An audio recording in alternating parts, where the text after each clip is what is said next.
আসসালামু আলাইকুম রহমতুল্লাহি ওবরাকাতু। আলহামদুলিল্লাহ, আশা করি আপনারা সকলেই ভালো আছেন। দিনী আলোচনায় আপনাদের সবাইকে স্বাগতম।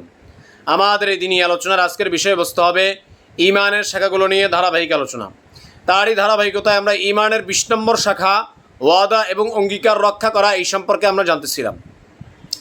এই সম্পর্কে জানতে গিয়ে আমরা আনাস ইবনে নদর রাদিয়াল্লাহু তাআলা আনহুর একটি ঘটনা আমরা জানতেছিলাম যে হযরত আনাস ইবনে মালিক রাদিয়াল্লাহু তাআলা বলেন যে হযরত আনাস ইবনে নদর রাদিয়াল্লাহু তাআলা তিনি আল্লাহর রসুলকে ওহুদের যুদ্ধে ট্যাকেল দিতে গিয়ে তিনি এত পরিমাণে ক্ষত বিক্ষত হয়েছেন যে তাকে তার শরীর তার চেহারা দ্বারা চেনা যায়নি।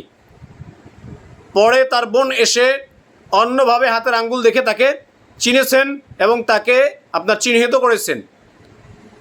এই হযরত আনাস ইবনে মালিক রাদিয়াল্লাহু তাআলা বলেন যে এই ওহুদের প্রান্তে আমরা যে আনাস ইবনে নদর রাদিয়াল্লাহু তাআলাকে পেয়েছি, এমন অবস্থায় পেয়েছি যে তার শরীরে 80টা আঘাত, 80টা তরবারির আঘাত এবং বর্ষার আঘাত তার শরীরে ছিল, এমন অবস্থায় পেয়েছি। আল্লাহু আকবার। এবং তিনি শাহাদাত বরণ করেছেন। এই শাহাদাত বরণ করার আগে সাদ বিন মুআজ রাদিয়াল্লাহু তাআলাকে তিনি বলেছিলেন যে আমি এই ওহুদের প্রান্তে আল্লাহ তাআলার বানানো জান্নাতের সুঘ্রাণ পাচ্ছি। সুবহানাল্লাহ। এই আনাস ইবনে নদর রাদিয়াল্লাহু তাআলা তিনি কিন্তু আল্লাহ তাআলার সাথে কৃত ওয়াদা রক্ষা করার জন্য নিজের জীবন দিয়ে দিয়েছেন। এমনভাবে দিয়ে দিয়েছেন যেটা আমাদের মতো হাজারো লক্ষ কোটি মুসলমানের দ্বারা সম্ভব নয়।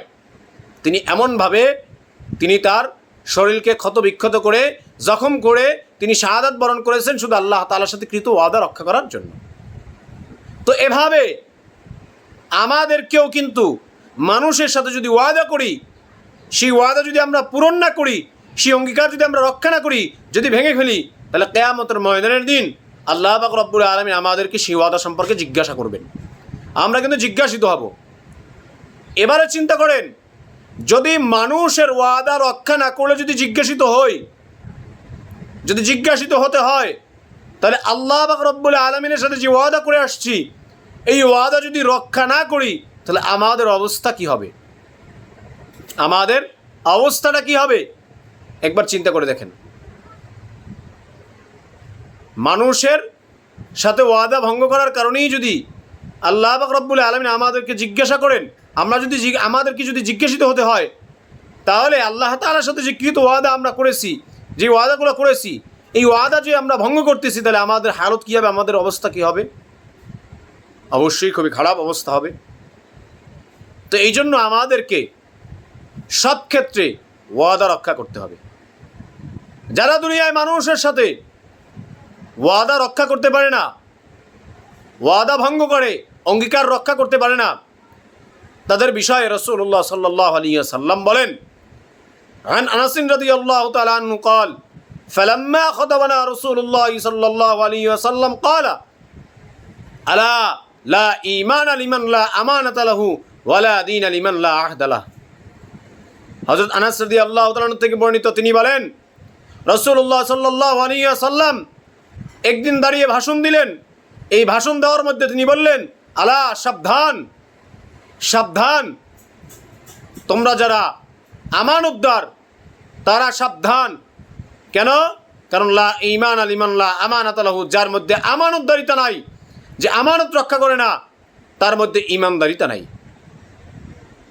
যে আমানত রক্ষা করে না, তার মধ্যে ঈমানদারিতা নাই। ওয়ালা দীন লিমান লা আহদ লাহ, এবং সাবধান যারা ওয়াদা করো, তাদের মধ্যে যদি এই ওয়াদা রক্ষা করার যদি অভ্যাস, ওয়াদা ভঙ্গ করার যদি অভ্যাস থাকে, তাহলে তারা সাবধান হয়ে যাও। কেন? ওয়ালা দীন লিমান লা আহদ লাহ, যে ওয়াদা ভঙ্গ করে, যে ওয়াদা রক্ষা করতে পারে না, যার মধ্যে ওয়াদা রক্ষা করার কোনো গুণ নেই, লা দীনা, তার মধ্যে কেমন জানি কোনো দিনও নেই। যে আমানতদারিতা রক্ষা করে না, তার মধ্যে ঈমানদারিত্ব নেই, আর যে ওয়াদা রক্ষা করে না, তার মধ্যে দিনদারিতা নেই। অতএব যদি আমাদের দিনদারিতা ঠিক রাখতে হয়, তাহলে অবশ্যই আমাদেরকে ওয়াদা পূরণ করতে হবে। মানুষের সাথে কত ওয়াদা করি আমরা, কত অহরহ অঙ্গীকার করি, কিন্তু আজকে আমাদের ওয়াদা অঙ্গীকারগুলো কেমন জানি পুতুলের মতো খেলনা হয়ে গেছে। এই ওয়াদা করি, এই শেষ, এই ওয়াদা করি, এই ভঙ্গ করি। অথচ এটা কত বড় একটা গুরুত্বপূর্ণ বিষয়। যে আল্লাহ রসুল সাল্লাল্লাহু আলাইহি ওয়াসাল্লাম বলেছেন, যে ওয়াদা রক্ষা করতে পারে না কেমন জানি তার মধ্যে দিনদারিতা নাই। অতএব আমাদের সবাইকেই ওয়াদা রক্ষা করতে হবে। কেন? কারণ এই ওয়াদা রক্ষা করা, অঙ্গীকার রক্ষা করা, এটা ঈমানের 20 নম্বর শাখা। এবারে আমাদের ঈমানের এই শাখা যদি পূরণ করতে হয়, তাহলে অবশ্যই আমাদেরকে মানুষের সাথে কৃত ওয়াদাগুলোকে পূরণ করতে হবে। অবশ্যই আমাদেরকে আল্লাহ তাআলার সাথে যে ওয়াদা আমরা করে আসছি, এই ওয়াদাগুলোকে কী করতে হবে? পূরণ করতে হবে। যদি এই ওয়াদা পূরণ করতে পারি, তাহলে ঈমানের এই শাখাটি পরিপূর্ণ হয়ে যাবে। আল্লাহ পাক রব্বুল আলামিন আমাদের সবাইকে তার সাথে কৃত ওয়াদা এবং মানুষের সাথে যে কৃত ওয়াদাগুলো আমরা করি, এই ওয়াদাগুলোকে রক্ষা করার তৌফিক দান করুক, আমিন। এবং এই ওয়াদা রক্ষা করে ঈমানের এই 20 নম্বর শাখাটিকে পরিপূর্ণ করার তৌফিক দান করুক, আমিন। ওয়া আখির দাওয়ানা আনিল হামদুলিল্লাহি রাব্বিল আলামিন। আসসালামু আলাইকুম ওয়া রাহমাতুল্লাহি ওয়া বারাকাতুহু।